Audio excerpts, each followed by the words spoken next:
நமஸ்காரம் எல்லாருக்கும். நான் உங்களோட அஸ்ட்ராலஜர் ஷியாம் பேசுகிறேன், ஆத்மசுத்தி அஸ்ட்ராலஜிலேருந்து.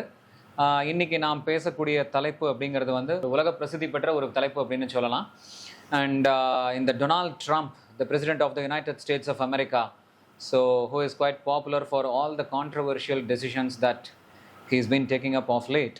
ஸோ அவருடைய governance, policies and government run பண்ணுற விதம் அண்ட் அவர் கொண்டு வர புதுசான அவர் rules and regulations and laws எல்லாமே it's creating lots and lots of tantrums around the world.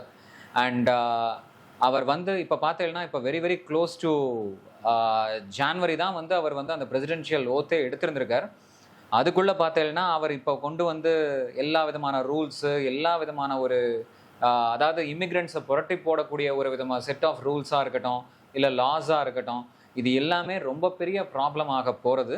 ஏன்னா எல்லாமே பார்த்தீங்கன்னா கிரகணத்தை ஒட்டி, சனி பயிற்சியை ஒட்டி, இப்போ அடுத்து குரு பயிற்சி, ராகு கேது பயிற்சியெல்லாம் வருது. இந்த மாதிரி ரொம்ப ஒரு க்ரூஷியலான ஒரு டைமில் வந்து இந்த மாதிரி ஒரு விஷயத்தை வந்து அவர் பண்ணியிருக்கார். இது வந்து அவ்வளோ ஈஸியாக சால்வ் ஆகக்கூடிய விஷயம் கிடையாது. ஏன்னா அமெரிக்கன் ஹிஸ்ட்ரி எடுத்துட்டேல் அப்படின்னாலே அவர் வந்து இன்னும் ஃபர்தராக நிறையா டாக்ஸஸ் போடுவார், அதுக்கு இன்னும் எதிர்ப்பு வரும்.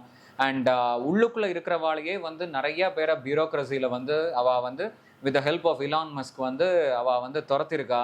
அண்ட் சாதாரணமாக வந்து ஓகே இந்த ரோல் முடிஞ்சு போச்சு அப்படின்னு சொல்லிட்டு அவளை வந்து okay you can make a peaceful exit அப்படிங்கிற மாதிரி அதை கொஞ்சம் பாலிஷ்டாக டிப்ளமேட்டிக்காக ஹேண்டில் பண்ணியிருந்தா பரவாயில்ல. பட் அந்த ஒர்க் பண்ணவா யாருமே லாயக்கே இல்லை அப்படிங்கிற லெவலுக்கு அவளை வந்து கொஞ்சம் ஹியூமிலியேட் பண்ணி, டிமோட் பண்ணி அதுக்கப்புறம் வெளியில் வந்து அவள் தள்ளியிருக்கா. ஸோ இதுதான் மிகப்பெரிய ஒரு ப்ராப்ளமாக வந்து இந்த அமெரிக்கன் ஹிஸ்ட்ரியிலேயே நடந்திருக்கு. லாஸ்ட் டைம் ட்ரம்ப் வந்து வந்தபோது பார்த்தீங்கன்னா அவர் கிட்டத்தட்ட அந்த 2018 அந்த பிரசிடென்ஷியல் எலெக்ஷனில் வின் பண்ணி அதுக்கப்புறம் இருக்கும்போது அதுக்கப்புறம் தான் அந்த கொரோனா பீரியடே வந்தது. கிட்டத்தட்ட ஒரு அஷ்டகிரக சேர்க்கை எல்லாமே வந்தது.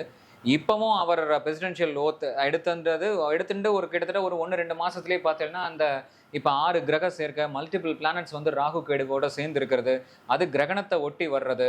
அண்ட் அதே மாதிரி அது சனி பயிற்சி, குரு பயிற்சி, ராகு கேது பயிற்சின்னு எல்லா விதமான பயிற்சியை ஒட்டி இவ்வளவு ப்ராப்ளம் கிரியேட் ஆகும்போது அது என்ன ஆகும்னா அந்த என்டையர் டிரான்சிட் பீரியடே ரொம்ப ப்ராப்ளமேட்டிக்காக இருக்குங்கிறது தான் ஒரு மிகப்பெரிய இண்டிகேஷன். அண்ட் இது த்ரூ அவுட் த வேர்ல்டு வந்து வெவ்வேறு விதத்தில் திரும்பவும் அமெரிக்காவை வந்து டார்கெட் பண்ணுறதுக்கு வந்து அத்தனை பேரும் வந்து இதை எடுத்து வச்சுப்பா. அண்ட் ஆல்ரெடி வந்து China is showing up in some way. And throughout the world இந்த ஒரு விஷயங்களும் வெவ்வேறு மாதிரி ரூபத்தில் வந்து திரும்பவும் அமெரிக்காக்கே போய் டார்கெட் ஆகி ஹிட் ஆகும். அண்ட் இப்போ இவ்வளவு பிரச்சனை நடந்துட்டு இருக்கும்போது தேவையே இல்லாமல் வந்து ஈராக்கினுடைய பிரச்சனையில் போய் தலையிட்டு இப்போ அதுவும் பெரிய வாராக ஆகிறதுக்கு நிறையா சான்சஸ் இருக்குது. And America will wage war some way or the other. அவளே வந்து வேணாம் அப்படிங்கிற மாதிரி பீஸ் மேக்கர் மாதிரி பயங்கரமாக பேசிட்டு பட் ஆர்ம்ஸ் அண்ட் அம்யூனிஷன்ஸில் தான் வந்து தன்னுடைய மேஜர் இன்வெஸ்ட்மெண்ட்டை வச்சுட்டு அதை சப்ளை பண்ணுறதுக்காக வாரை வந்து தூண்டுறது, இல்லை அந்த வாரை வந்து நாங்கள் பீஸ் மாதிரி பேசிட்டு அதுக்கப்புறம் வந்து இவாளே வாரை வந்து வெவ்வேறு கண்ட்ரிஸ் மேலே வந்து வேஜ் பண்ணுறது அப்படிங்கிற மாதிரி ஒரு விஷயத்தை வந்து அவள் எடுத்து வச்சுட்டுருக்கா. ஸோ அதனால் ஓவராலாக இந்த ட்ரம்ப் அட்மினிஸ்ட்ரேஷன் அப்படிங்கிறது வந்து எந்த ரூலும் எந்த ஒரு விஷயமும் வந்து லாங் டேர்மாக லாங் சைட்டடாக வந்து எடுத்த மாதிரியே தோணலை. அவளுக்கு அந்த மாதிரி எடுக்கவும் தெரியல அப்படின்னு சொல்லலாம். ஏன்னா எல்லாமே பார்த்தீங்கன்னா இம்பல்சிவாக அப்பப்போக்கு எது தோன்றதோ அதெல்லாம் வந்து ஷார்ட் சைட்டடாக வந்து ட்ரம்ப்ஸ் அட்மினிஸ்ட்ரேஷனில் வந்து டெசிஷனாக எடுத்துட்டு இருக்கா அப்படிங்கிறது தான் ஒரு நிதர்சனமான உண்மை. அண்ட் இதில் இன்னொரு ஒரு விஷயம் என்ன அப்படின்னா ட்ரம்ப்னுடைய ஹிஸ்ட்ரி எடுத்துட்டேன்னா ஆஸ் அ பிஸ்னஸ் மேன் ஒரு காமனாக ஒரு பேட்டர்ன் இருக்கும். அவர் வந்து எத்தனையோ பிஸ்னஸஸ் பாஸ்டில் ஆரம்பிச்சிருக்காரு. ட்ரம்ப் ஏர்லைன்ஸாக இருக்கலாம், ட்ரம்ப் ஓட்காவாக இருக்கலாம், அண்ட் ட்ரம்ப் கேசினோஸாக இருக்கலாம். இந்த மாதிரி அதே மாதிரி ட்ரம்ப் யூனிவர்சிட்டின்னு ஒன்று இருந்தது. இந்த மாதிரி மல்டிபிள் பிஸ்னஸஸ் எல்லாமே ஒன்றும் வெவ்வேறு ரீசனுக்காக ஃபைனலாக வந்து பேங்க்ரப்சி ஃபைல் பண்ணி க்ளோஸ் பண்ணியிருக்கா. ஸோ எடுத்துட்ட எந்த விஷயத்தையும் பூரணமாக தீர்க்கமாக ஒர்க் பண்ணி அது மூலமாக அதை லாபத்தை வர வச்சு அது மூலமாக நிறைய பேருக்கு பெனிஃபிட் பண்ணோங்கிறது அந்த ஹிஸ்ட்ரி ஆஃப் த ட்ரம்ப்ஸ் பிஸ்னஸ்லேயே இருந்ததில்லை. விச் மீன்ஸ் இப்போ அவர் இதே மாதிரி விஷயத்தை தான் அவருடைய அட்மினிஸ்ட்ரேஷனில் பாலிடிக்ஸ்லேயும் பண்ணுவார் அவர். ஸோ எல்லாத்தையும் ரொம்ப ஹப்ஹசாடாக வந்து டெசிஷன்ஸ் எடுத்துகிட்டு இம்பல்சிவாக தான் பண்ணக்கூடிய ஒரு விஷயத்துக்கும் கான்சிக்வன்சஸ் எங்கே போய் முடியும் அப்படிங்கிற அவேர்னஸ் இல்லாமல் தான் எடுக்கக்கூடிய டெசிஷன்ஸ்னால இந்தியன் எக்கானமி, குளோபல் எக்கானமி, இல்லை அவங்களுடைய அமெரிக்கன் எக்கானமியே வந்து என்ன ஆகும் அப்படிங்கிற எந்த விதமான ஒரு ஃபோர்சைட்டட் அப்ரோச் இல்லாமல் பண்ணுறதுனால நாளை பின்ன அது திரும்பவும் அமெரிக்காக்கே திரும்ப வரும், வெவ்வேறு ரூபத்தில் வரும் அப்படிங்கிறது அவளுக்கு புரியாமல் பண்ணுறா. So it's a very big problematic cycle அப்படிங்கிற ஒரு ப்ரெடிக்ஷனை தான் வந்து நாங்கள் இந்த வீடியோவில் பேசுகிறதுக்காக நாங்கள் வந்திருக்கோம். அண்ட் இதில் இன்னொரு விஷயம் என்னென்னா அமெரிக்கன் சக்ஸஸ் எல்லாமே பார்த்தீங்கன்னா இமிக்ரண்ட்ஸ்னுடைய ஒரு பிரெயினாக தான் வந்து அமெரிக்கா ரொம்ப காலமாக ஃபங்க்ஷன் ஆயிருக்கு. கிட்டத்தட்ட லாஸ்ட் ஒரு 40-50 இயர்ஸாகவே பார்த்தீங்கன்னா American soil, American economy has been built upon the brains and sweat of Indians and Asians. கிட்டத்தட்ட நீங்கள் சிலிக்கன் வேலியில் போய் பார்த்தேன்னா, அங்கே போயிட்டு வந்தவா, அங்கே இருக்கிறவா நிறையா பேர்கிட்ட நான் பேசியிருக்கேன். அவள் என்ன சொல்லுவான்னா, இப்போ நீங்கள் சான் ஃப்ரான்சிஸ்கோ பே ஏரியாவுக்கு போனேன்னா கிட்டத்தட்ட அங்கே வந்து அமெரிக்கன்ஸே இருக்க மாட்டா, அமெரிக்கன் பீப்புள் இருக்கிற மாதிரியே அங்கே தெரியாது, எல்லாமே இந்தியன்ஸ், ஏஷியன்ஸ் தான் வந்து அங்கே ஒர்க் பண்ணுறா அத்தனை பேர்.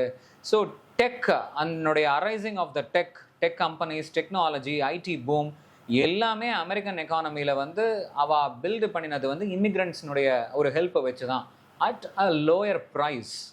சே ஃபார் எக்ஸாம்பிள், இதுவே அவள் இன்னொரு விஷயம் என்னென்னா, இப்போ அத்தனை இமிக்ரெண்ட்ஸையும் வெளியில் துரத்தும் போது அதை ரீப்ளேஸ் பண்ணுற அளவுக்கு அவள் கிட்டக்க ரிசோர்ஸஸாக அவள் ரெடி பண்ணி வைக்கலை. அது இன்னொரு ட்ரூத்து.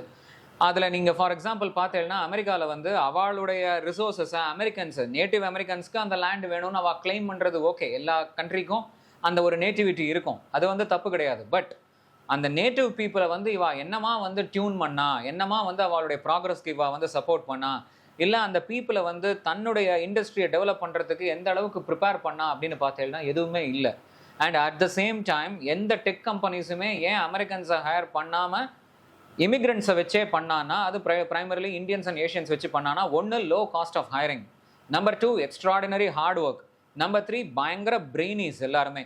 இந்த மூணுமே வந்து ரொம்ப சேலஞ்சிங் அவங்க நேட்டிவ் பீப்புளை வச்சு. இப்போ எல்லா மேஜர் டெக் கம்பெனிஸ், அது ஃபேஸ்புக்காக இருக்கலாம், மெட்டாவாக இருக்கலாம், கூகுளாக இருக்கலாம், அமேசானாக இருக்கலாம், ஐயோ what ever it is, master card, visa, எந்த கம்பெனி வேணாலும், you name a company, it's very challenging to hire an American at a low cost and being very skillful, who can be a very meritorious for the organization. அப்படிங்கிற மாதிரி எந்த ஆங்கிளில் பார்த்தாலும் அது ரொம்ப கஷ்டம். ஸோ அதனால இவ்வளவு சேலஞ்சஸை வந்து எப்படி அமெரிக்கா வந்து ஃபேஸ் பண்ண போகிறது அப்படிங்கிறது வந்து தெரியல. அது வந்து பொறுத்திருந்து தான் பார்க்கணும். அந்த American economy is going to crash and டாலர்னுடைய ப்ரைஸ் வந்து அப்படியே டவுன் சவுத் வந்து போக போகிறது, ஸ்டீப்பில் வந்து அப்படியே இறங்க போகிறது. அகைன்ஸ்ட் தட் கோல்டு ரிசர்வ்ஸ், கோல்டுனுடைய ப்ரைஸஸ்லாம் வந்து எக்ஸ்ட்ராடனரியாக ஷூட்டப் ஆக போகிறது அப்படிங்கிறது தான் ஒரு நிதர்சனமான உண்மை. ஸோ இதுதான் வந்து அமெரிக்காவில் வந்து டொனால்ட் ட்ரம்ப் எடுத்த டெசிஷன்ஸ்க்கான ஒரு கான்சிக்வன்சஸாக போக போகிறது. அண்ட் இன்றைக்கி வேணால் வந்து அது எல்லாரையும் நம்ம துரத்திட்டோம் அப்படிங்கிற ஒரு கன்வீனியண்ட்டாக வந்து ஒரு சென்ஸ் ஆஃப் ப்ளஷரில் இருக்கலாம். நாளை பின்ன அது அவள் கழுத்தையே சுற்றுற மாதிரி மாற போகிறது அப்படிங்கிறது வந்து அவளுக்கு தெரியல. ஸோ அதனால் அந்த ஒரு ப்ரெடிக்ஷன் நாங்கள் இந்த வீடியோவில் ஷேர் பண்ணிவிட்டு நான் நிறைவு செய்கிறேன். தொடர்ந்து இந்த சேனலை பாருங்க, நிறையா பேருக்கு ஷேர் பண்ணுங்க, சப்ஸ்கிரைப் பண்ணுங்க. Politics, entertainment, business, astrological principles, spiritual principles அப்படின்னு நிறையா விஷயங்களை பற்றி நம்ம பேச போகிறோம். அது எல்லாமே வந்து ரொம்ப இன்ட்ரெஸ்டிங்காகவும் வாழ்க்கைக்கு பயனுள்ளதாகவும் இருக்கும். அண்ட் உங்களுக்கு பர்சனலாக ஏதாவது கன்சல்டேஷன் எப்போ வேணும்னாலுமே வந்து நீங்கள் கண்டிப்பாக வந்து எங்களை அணுகலாம். அதுக்கு ஸ்க்ரீனில் இருக்கிற நம்பர் உங்களுக்கு ரொம்ப ஹெல்ப்ஃபுல்லாக இருக்கும். Thank you really so much. நமஸ்காரம்.